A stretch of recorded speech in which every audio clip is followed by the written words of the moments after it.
have ignition sequence start. The engines are on. 4, 3, 2, 1, 0. We have commit. We have liftoff. Man's conquest of space was born out of war and a rivalry between two superpowers. Is it confirmed? Yeah? The United States and the Soviet Union. It's amazing. Two nations racing to create powerful weapons with a longer, more destructive reach. We can lead to Western Europe. What about America? But the battle to build a better rocket pushed man where he'd never gone before. It's one small step for man, one giant leap for mankind.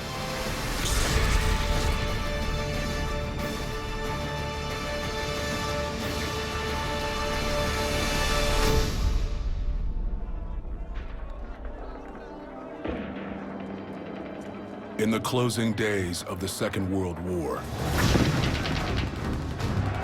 American forces seize Germany from the west, while the Soviet Union charges from the east. In there. Stay alert. The two allies are in a race to get their hands on the Nazis' most powerful weapon, a long-range rocket known as the V-2.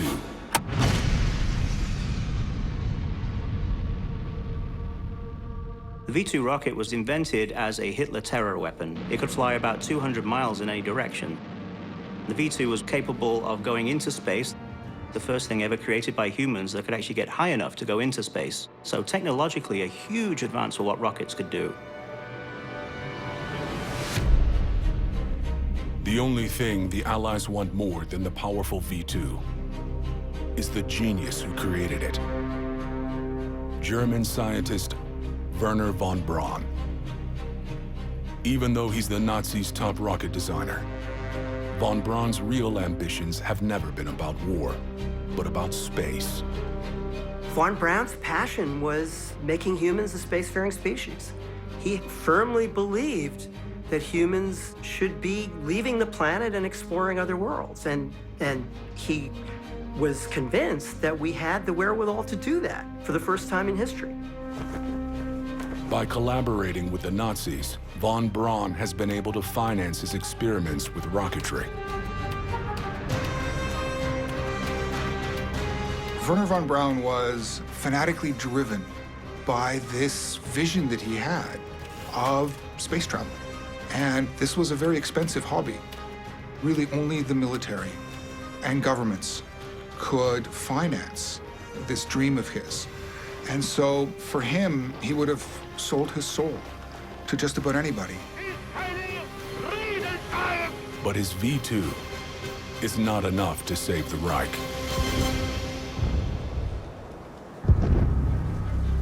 Just weeks after the last rocket is launched, the U.S. Army pushes deep into the German heartland.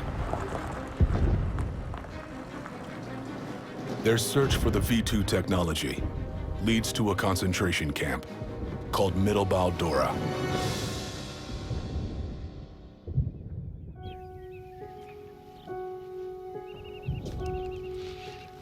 You two, in there. You two, scour that building.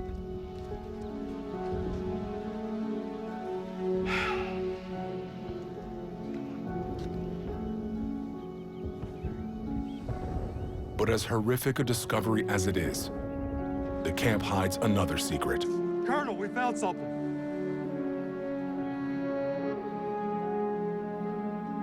A vast underground V-2 factory, only recently abandoned.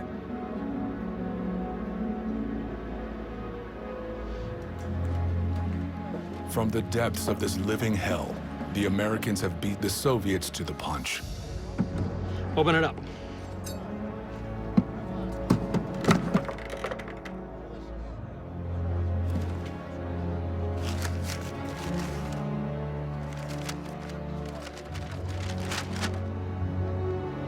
They have everything they need to produce the V-2. everything except von Braun.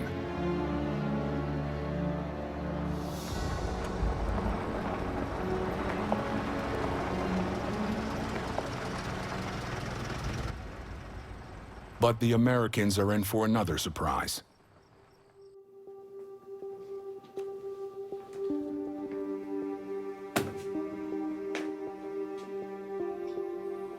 I have information of deep interest to you.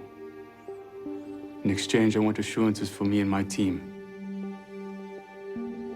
Von Braun saw America for what it was, which was a very, very deep pocket and purse. Only the United States could afford to pick up the tab for his dream of space travel, his dream of building rockets that could escape Earth's gravity. The U.S. government is now in possession of the world's most sought-after rocket scientist.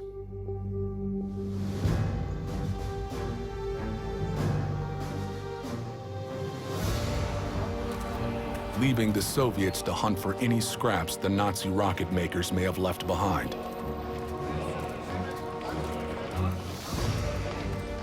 Their search team is led by a man who is a brilliant rocket scientist in his own right, Sergei Korolev. In there.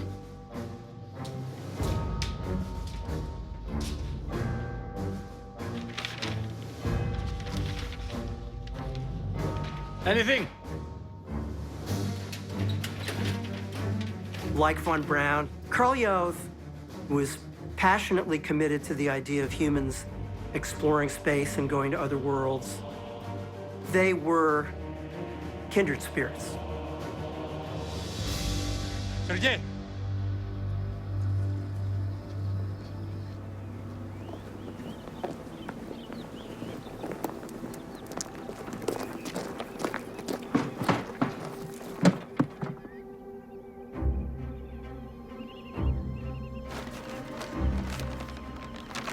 The Soviets stumble upon a hidden stash of documents and spare parts that the Americans missed. Now, Korolev has the means to build a rocket capable of traveling into space or striking any enemy of the Soviet Union.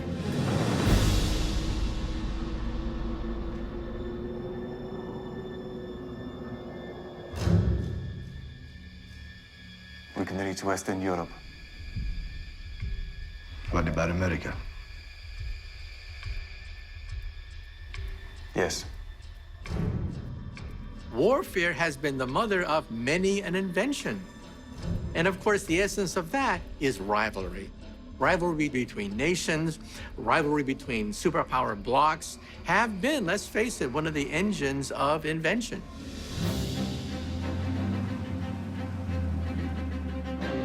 In order to make a weapon capable of reaching America, Korolev needs to improve upon the design of the V-2. The Russians start elongating the rocket so it can hold more fuel, giving it slightly bigger engines, designing their own guidance systems. The V-2 they rechristen the R-1, and then they move to the R-2 and the R-3 and the R-5. As Korolev begins to perfect his rocket, the military throws him a new challenge. The Soviets have just developed a thermonuclear device, over 100 times more powerful than the bomb dropped on Hiroshima. And they want to put it on a rocket. Now, Korolev's missile will have to somehow carry almost double the payload.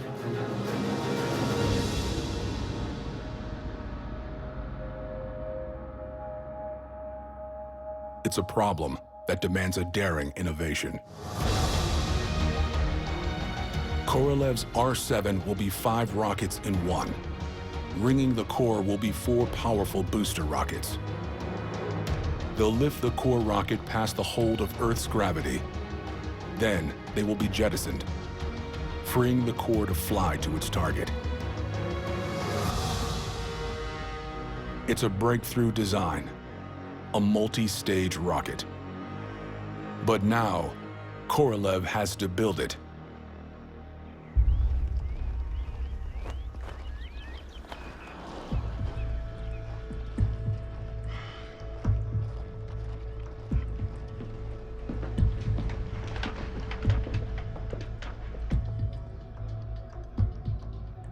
Your orders are to keep waiting. While Korolev is advancing rocketry, the man who created the V-2 is getting nowhere. Werner von Braun and a team of German scientists were brought to Texas, to a military base, and ended up spending 5 years, kept on ice by the American authorities, who said, well, we may not need you at this very moment, but one day we will need your services. 5 very frustrating years for Mr. von Braun. Von Braun's dreams of space travel have been grounded. But he's about to get help from an unlikely source. Another visionary named Walt Disney.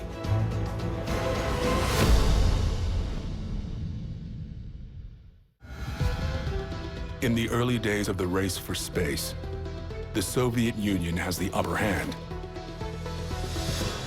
Led by Sergei Korolev, they are developing a multi-stage rocket capable of carrying a nuclear bomb. Meanwhile, in America, German rocket scientist Werner von Braun has been kept on the sidelines by the US government.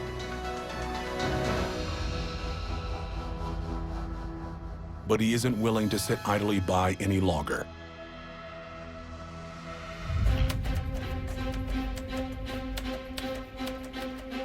Since no one will listen to him, he turns to sort of the mainstream media. And he sends out on spec an article to Collier's, which at the time was one of the most popular magazines in the United States. Von Braun writes a series of dramatic magazine articles celebrating space exploration and catching the attention of legendary filmmaker Walt Disney. Robots. Driving electric cars. I mean, flying cars. No. I'm not hearing thrilling. I'm not hearing inspirational. It needs to be big. Disney has been designing a new theme park called Disneyland and is looking for a way to promote its future-themed Tomorrowland.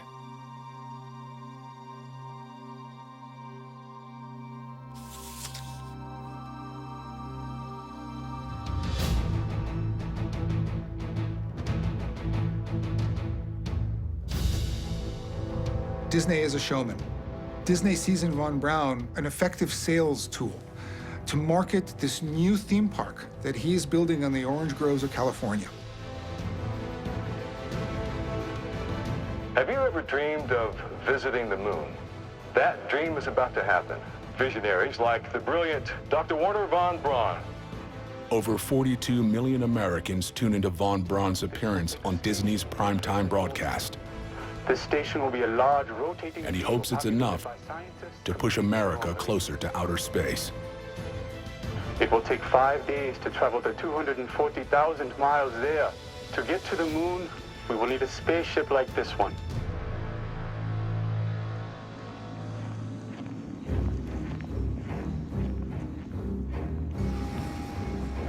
In the Soviet Union, Sergei Korolev has been developing a multi-stage rocket, armed with a nuclear bomb and capable of reaching America.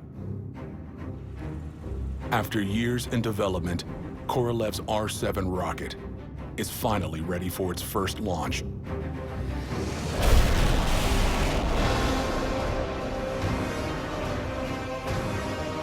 Fitted with a dummy nuclear bomb, the R-7 will attempt to strike a target nearly 4,000 miles away. The same distance as from Russian soil to Washington, D.C.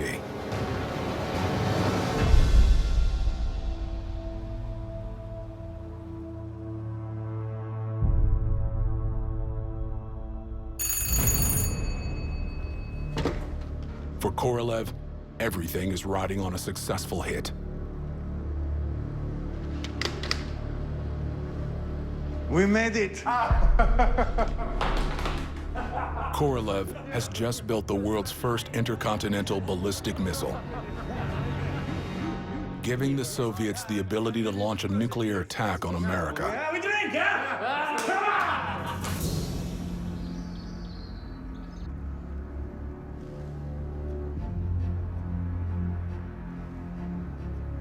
Our assets in the region, what do they say? We'll have new intel by 0900. For U.S. President Dwight Eisenhower, the news is a call to arms. He needs a missile program of his own, but employing the best available scientist would be political suicide. Von Braun was frozen out of the ICBM program because of his German roots. Eisenhower was very much on board with the development of missile technology, but he certainly wanted to avoid any associations with the Germans. But while the American rocket program is just getting started, the Soviet Union is moving rapidly ahead. Now that he has a working long-range rocket, Korolev wants to send America a message and a public display of Soviet superiority by putting the first satellite into orbit. Sputnik? Sputnik. Korolev realized here was an opportunity. He had a rocket, he could launch something into space, and he could beat America, and he wanted to show what his country could do. And this was the way to humiliate America.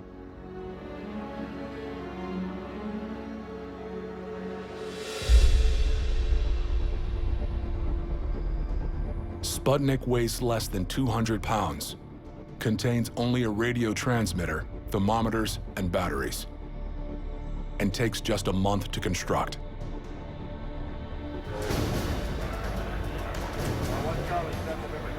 If Sputnik makes it into orbit, the Soviet Union will be first in space.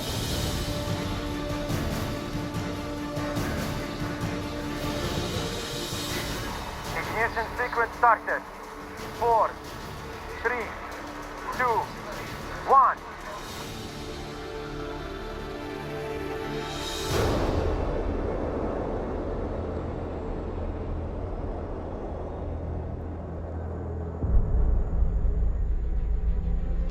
The Soviets did it.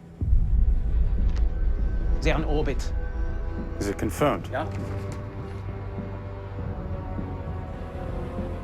Von Braun was furious. He fumed when he heard the news. You know, if they'd let us have our way, we could have had a satellite up long ago. While the Soviets kept their previous rocket accomplishments under wraps, they proudly announced Sputnik's triumph, making global headlines and causing panic in the United States. Sputnik comes as a tremendous shock to the United States. It scares the bejesus out of the Pentagon. The flinging of a satellite into space shows that they have a rocket that is sufficiently powerful to easily cross the Atlantic and slam into any point in the United States. For the first time in its history, the United States is vulnerable to foreign attack on mainland America.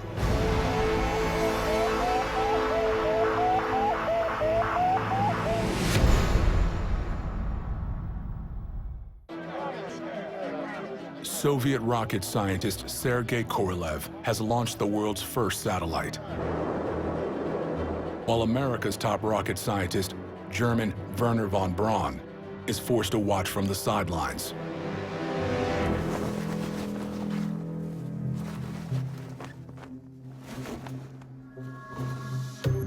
In response to Sputnik, President Eisenhower announces that the U.S. will launch their own satellite, but it won't be done by von Braun. It will be launched by the United States Navy. The mission is called Vanguard. It will be America's first live public launch, and the whole world will be watching.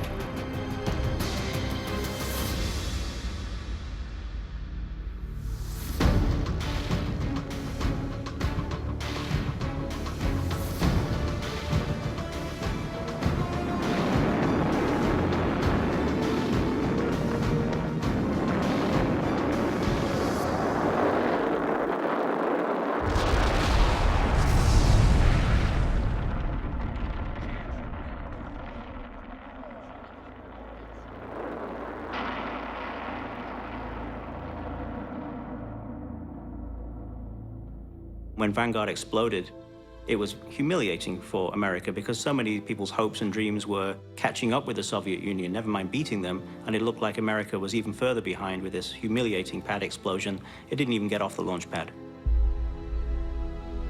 The Vanguard disaster leaves Eisenhower no option. If America is ever going to catch up to the Soviets, he needs Wernher von Braun.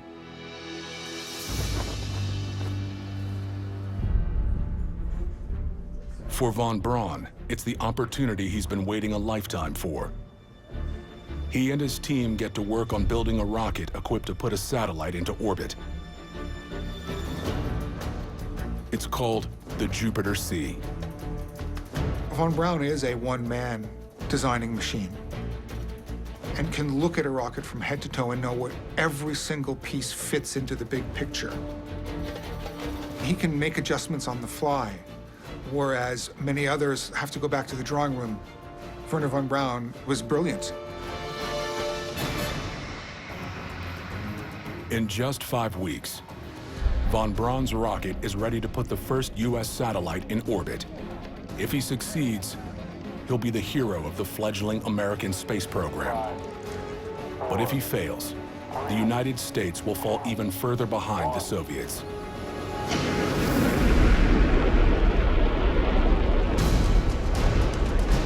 Liftoff. We have liftoff. With the success of the Jupiter C, America is finally in the space race, thanks to Wernher von Braun. But the U.S. can't celebrate for long, because the Soviets are already upping the ante. After a series of successful tests, Korolev is ready to do what he has been dreaming of: put a human being in space. Vostok 1. This will take you to space. Whichever of you I pick. Whether you come back, I can't guarantee.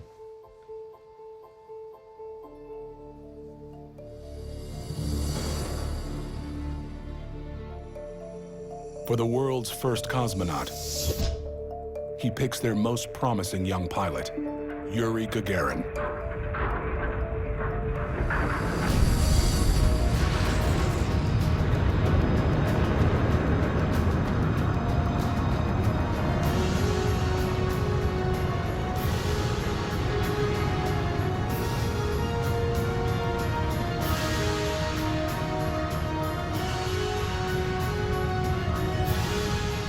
For the first time, a man is leaving planet Earth and heading to the stars.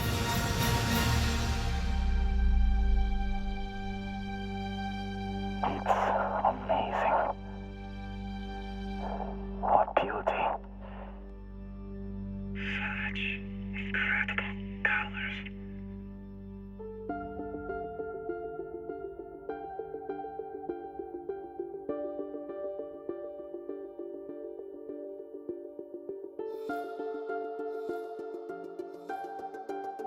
I can't imagine what it must be like to look down on Earth for the first time. Everything is suddenly reduced. The boundaries that separate us must seem to disappear. For that brief moment, you're not thinking in terms of, are you a Russian or are you an American? You're just looking down and just thinking about, we're humans, and this is the first time that we have left our bounds. Getting Gagarin into orbit is a triumph. Fire braking rockets. Bringing him home will not be as easy.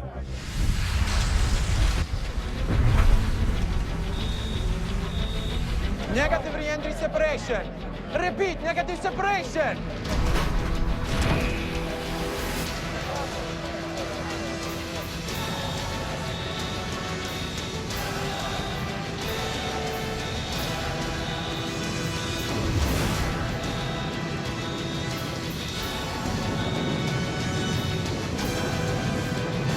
The first man in space might be the last.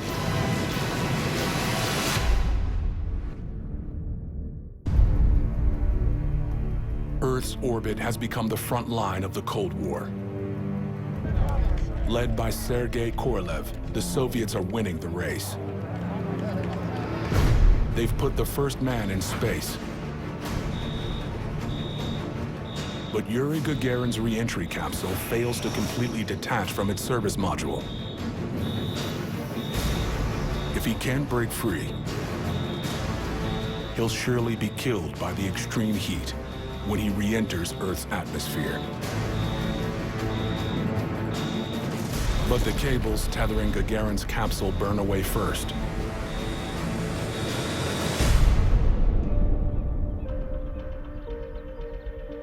Allowing him to twist free and eject at 23,000 feet.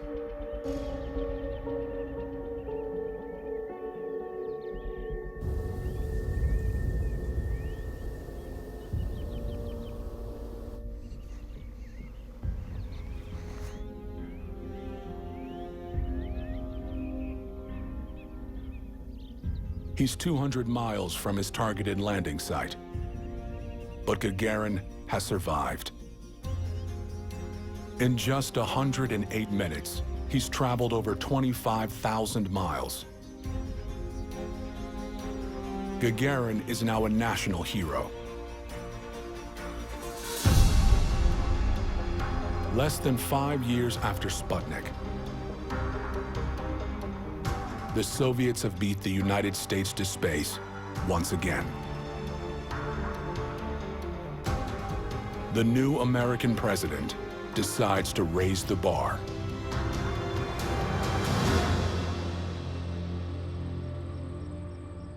This nation should commit itself to achieving the goal before this decade is out of landing a man on the moon and returning him safely to the Earth. Kennedy realized he had to beat the Soviet Union in something. And pretty much the next big thing was landing people on the moon. And all of a sudden, von Braun had an opportunity. He realized that he could build that monster rocket. He could have an incredible technological engineering achievement to oversee. Now von Braun needs to devise a plan for a lunar mission.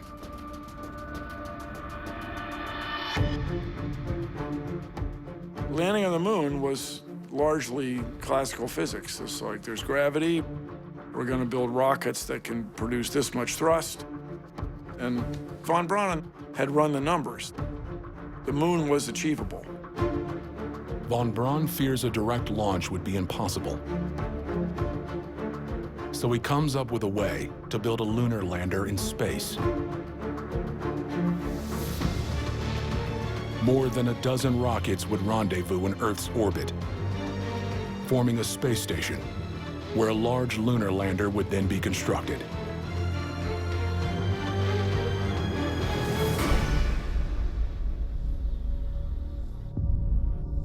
But as brilliant as von Braun's concept is, one young engineer has his doubts. This thing would weigh hundreds of tons. I mean, could you imagine its fuel demands? I'm sure von Braun's thought about that. Tom Kelly is a rising star at Grumman Aircraft, the company contracted to build the lunar lander. Earth orbit rendezvous is a whole new ballgame from anything we'd done before. And what Thomas Kelly was saying was, why are you going to bring this enormous vehicle down to the surface of the moon?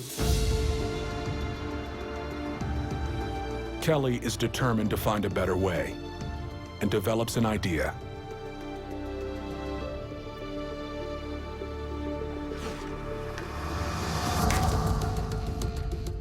Instead of launching into Earth's orbit, Kelly's rocket would enter the moon's orbit, where small landing craft would detach and land on the surface of the moon, then launch back to the mothership and return to Earth.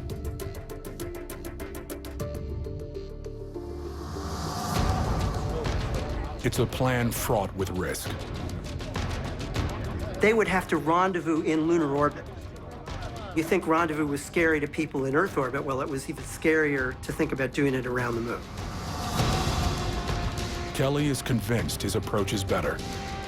But to prove it, he'll have to go up against the most celebrated rocket scientist in the world, Wernher von Braun.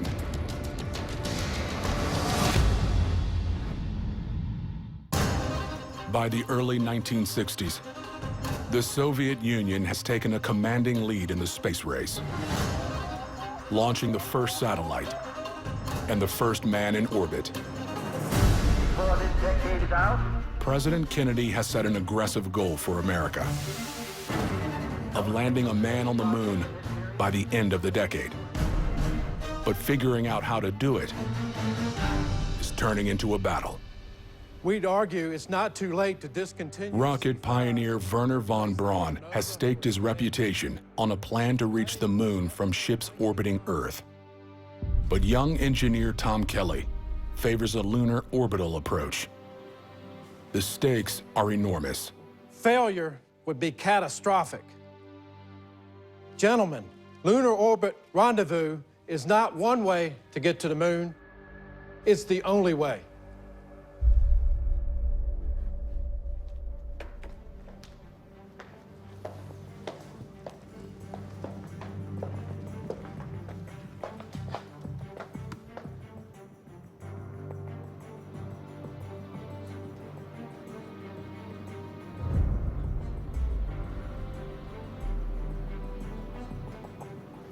I've spent the past several years developing an Earth orbit rendezvous approach to landing a man on the moon. After analyzing proposals of other methods, it is my recommendation that the lunar orbit rendezvous is the most practical solution. For von Braun, it's a stunning reversal. It wasn't what he wanted to do. But when he realized that this was the way the wind was blowing, and he realized that the engineering numbers were lining up, he was pragmatic enough to change his mind and realized lunar orbital rendezvous was the only way America was going to do it by the end of the decade, which was the deadline that Kennedy has set.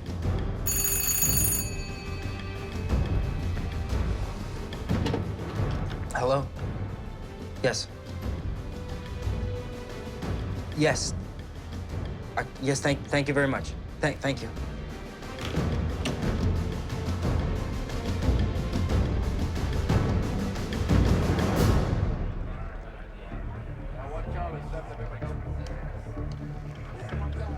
While von Braun and Kelly start building, the Soviet Union is hardly sitting still. Korolev lands the first man-made object on the moon, Luna 2, and is closing in on his own plan to land a human. It wasn't just an offshoot of a military rocketry program. He was being trusted to do something to get the biggest headline probably ever, which was Soviet Union lands people on the moon first. The space race between the superpowers has entered its final and defining chapter.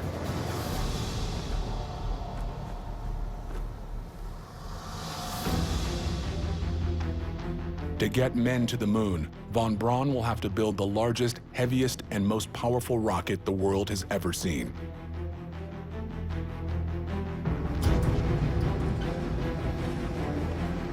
His answer is the Saturn V, a 363-foot-tall rocket that works in 3 separate stages and will require 5.6 million pounds of rocket fuel to launch.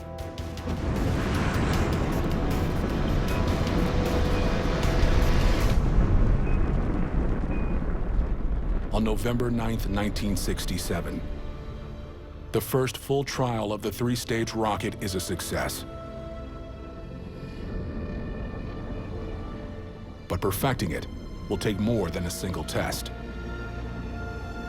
Some of the other NASA managers looked at this and realized this is going to take 10 Saturn V launches. That's not only very expensive, but it's going to take a lot of time. We need to move this forward.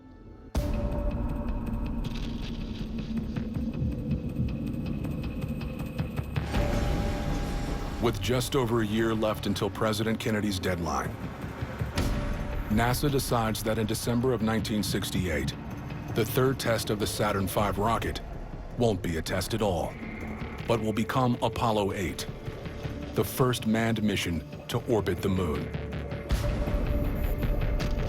There are very few things that have ever been launched like that, and that's very, very quick on your third launch to trust it.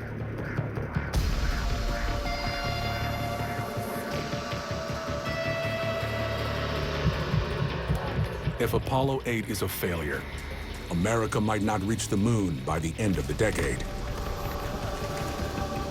5, 4, 3, 2, 1.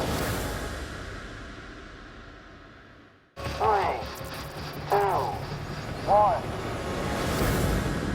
We have liftoff. As Wernher von Braun's latest Saturn V launches,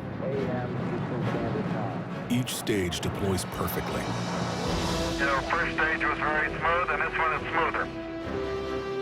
Apollo 8 successfully orbits the moon, and the astronauts are safely returned to Earth. But von Braun knows that landing men safely on the lunar surface will be much more dangerous.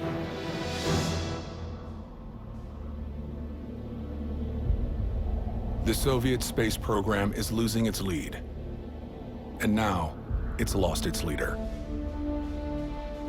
In 1966, Sergei Korolev, the man behind the Soviet Union's historic space accomplishments, dies at the age of 59. His remains are interred in a place of honor, the wall of the Kremlin.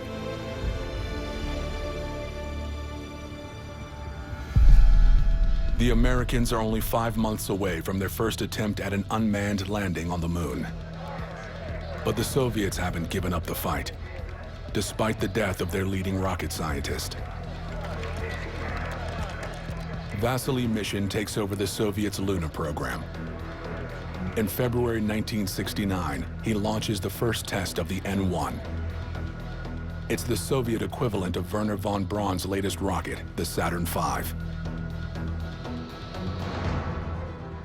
3, 2, 1.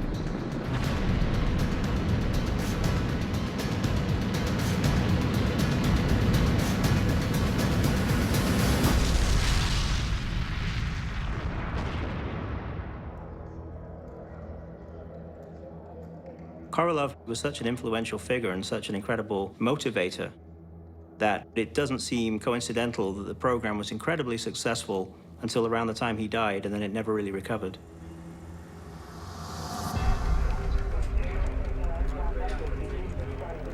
Back in the United States, von Braun and his team continue to rehearse the steps for a lunar landing with Apollo 9 and Apollo 10.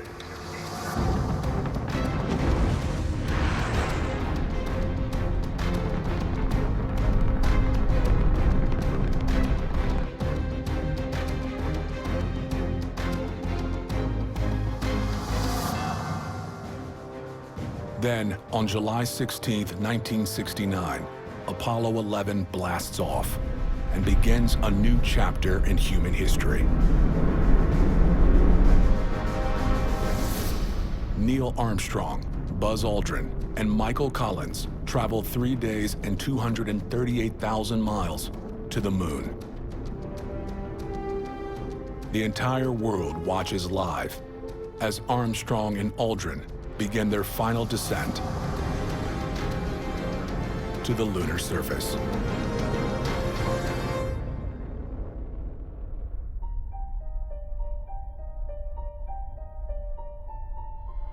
That's one small step for man,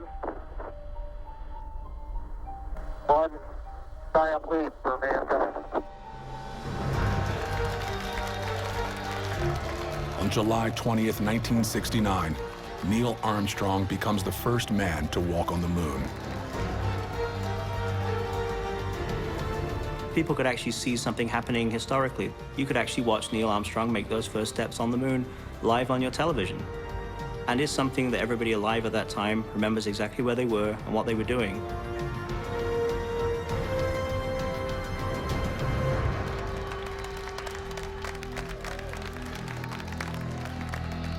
But not everyone is celebrating just yet. Landing the lunar module is only half the mission. Neil Armstrong and Buzz Aldrin still have to blast off from the moon and return home. The fear that Armstrong and Aldrin may be left on the moon was real enough that a speech was prepared for President Nixon saying something along the lines of, "Fate has ordained that the men who went to explore the moon in peace are now going to remain on the moon." Tom Kelly and his team have tested the lunar launch system countless times in the lab. But if it malfunctions on the moon, it isn't just a problem, it's a death sentence. This is, as one of the astronauts used to call it, a sweaty palms moment. There's a real possibility that when it comes time to light the ascent engine, it doesn't fire. 6, 5, 4, 3, 2, 1.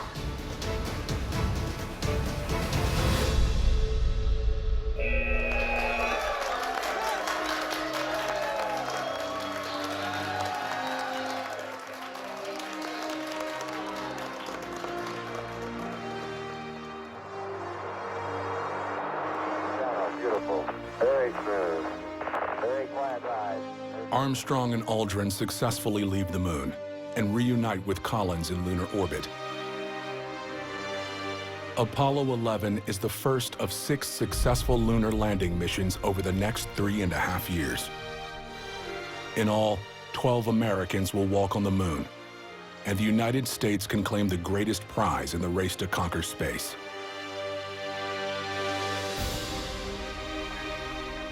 If Sergei Korolev had not died, who knows if the Soviets would not have reached the moon first. His passing was really a crippling blow to the Soviet space program. They couldn't put a man on the moon. They couldn't compete with the Americans on that score. Wernher von Braun spends the rest of his life introducing a new generation to space travel, developing the concept behind NASA's Space Camp program, and helping to establish the National Space Institute. For decades, the United States and the Soviet Union continue their space rivalry. But during the Cold War, the two superpowers find success in collaboration as well. And Russia and the US launched the International Space Station in 1998, furthering man's conquest of the stars. There's this incredible universe of ours that was always beyond reach. And that's where the space program changed everything. It expanded and exploded our horizons.